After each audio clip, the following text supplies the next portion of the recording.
In 2014, the Potsdam Summer School took place for the first time. 40 participants from 26 different countries, embracing all continents, were invited to deal with global challenges and to address urgent questions on how to shape sustainable futures in the Arctic and beyond. The Arctic in the Anthropocene is the great unknown.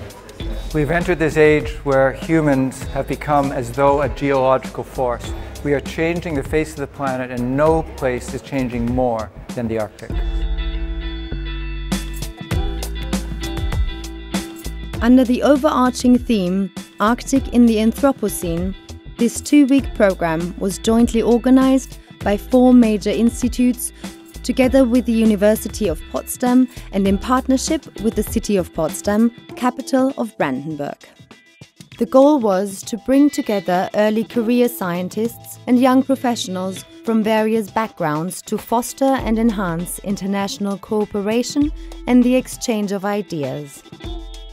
We give knowledge to people from all over the world, to young scientists, to young decision makers. We've brought together a broad group of experts, people that are working in the academics, but also people that are working in NGOs and various government agencies, to exchange information with each other about the issues that are needed to be understood better in order to drive us towards a more sustainable transformation of the Arctic in the future. Unexpected discussions are unleashed and new insights arise even for the speakers, not only for the students. The anthropogenic change that is happening on our planet is manifold. Those changes include climate change, but also direct changes on the land surface, on the nature. Changes currently occurring in the Arctic and Antarctic regions are therefore partly driven by Earth system dynamics and will in reverse have an impact on other subsystems. We want to help participants to understand the complexity of this Earth system and the related processes. To meet people coming from different fields, sometimes in the same field but you don't realize they're in the same field, and get together in a very open atmosphere where you can just talk freely. And so I hope this becomes a successful event personally for you as it is scientifically. We really need to change the way we think about the Arctic. The Arctic is both a source of problems and a focus of the global problems in terms of melting sea ice and changing environmental and political conditions.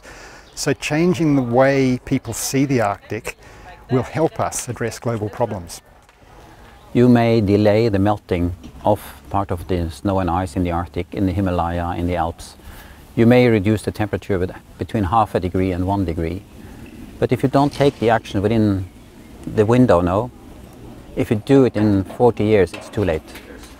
Also as a global citizen, as somebody who has had the opportunity to come from a different part of the world and study and work in a whole different part of the world, I would like to understand how do people make decisions, especially in case of the Arctic, where a number of different countries are involved, where a number of different political interests are involved, not only political interests but scientific interests. So I'm interested in the interconnectedness of the system.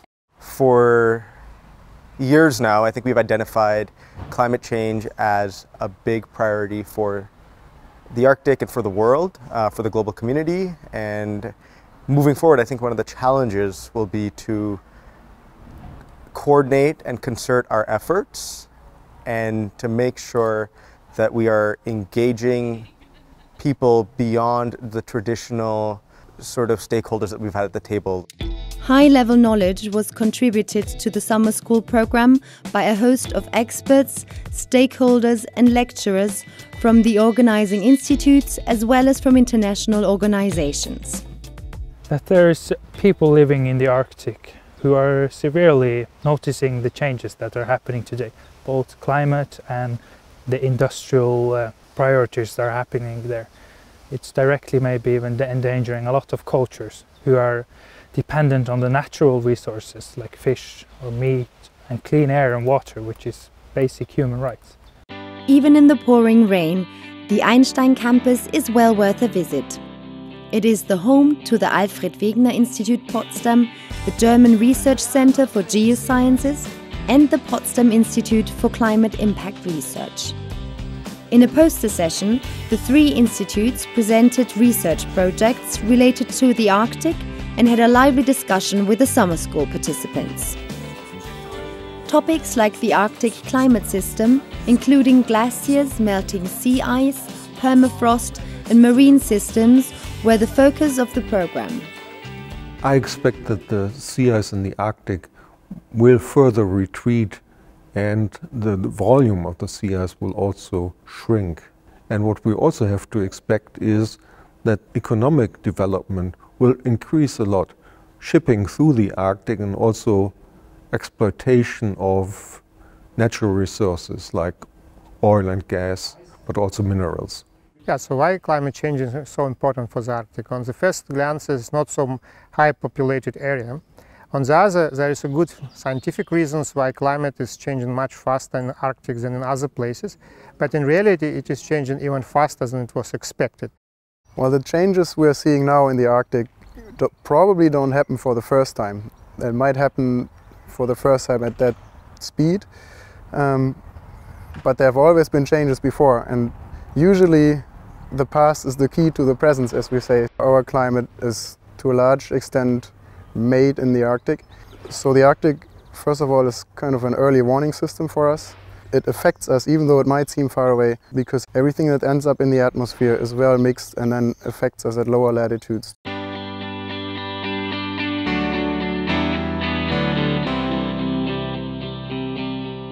This is also to welcome you once more.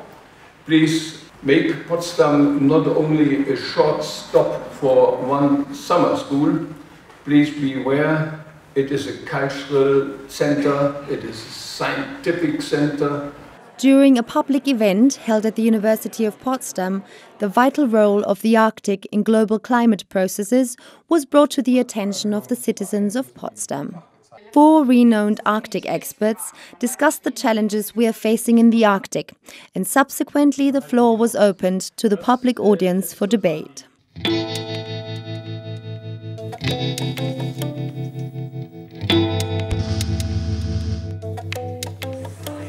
In the second week of the summer school, the participants engaged themselves in Arctic governance, planning processes, and international geopolitical concerns.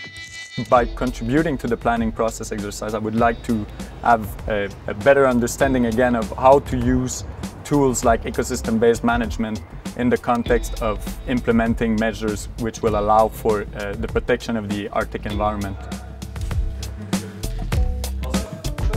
One of the highlights of the 2-week program was an exercise to plan the future of Big Egg Island, a fictitious island located in the Arctic and subarctic. So we divided everybody into 4, call them sectors: governments, large industry, smaller scale stakeholders, and an advisory council that was there to recommend ideas and plans to the government. And within those groups there were about 5 different roles for people to play. And they had to get in character right away, play these roles, act out a planning process in about 2.5 days. I want the students to understand that there is no easy answer. I want the students to understand that in a planning process, all points of view are coming from a real place. They come from a real life, a real home, real families, real ways of earning a living. And that to bring these together, especially in the Anthropocene, when everything is changing, that's not easy.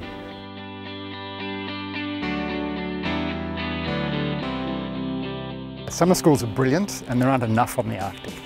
It's very, very important to bring people together from different disciplines, from different places, to think about the problems, to talk about the problems from their own perspectives, and then to work together. And some schools build networks as well, yeah? So these people will not go away and forget each other. Hopefully they'll work in the future together as well. So figuring out the relationship between energy and the environment, I think, is the biggest challenge that we face. Yeah, my expectations have been exceeded. This group of people in themselves have been an amazing collaborative network that I think as, shall we say, young Arctic leaders, we can take this into our future professional careers. And I think that We've learned so much from all sciences. So one of the biggest things that I've really taken home from this summer school is that the Arctic is not an independent region. It's not something far away that doesn't affect us down south. I love the idea of the summer school. I think it's a brilliant idea. I think it has succeeded wonderfully from the very short time that I've seen. And it's a model that I think would be useful not just in Arctic countries or Arctic interested countries such as Germany, which has a long history of polar research, but possibly in countries like China. So I applaud your initiative.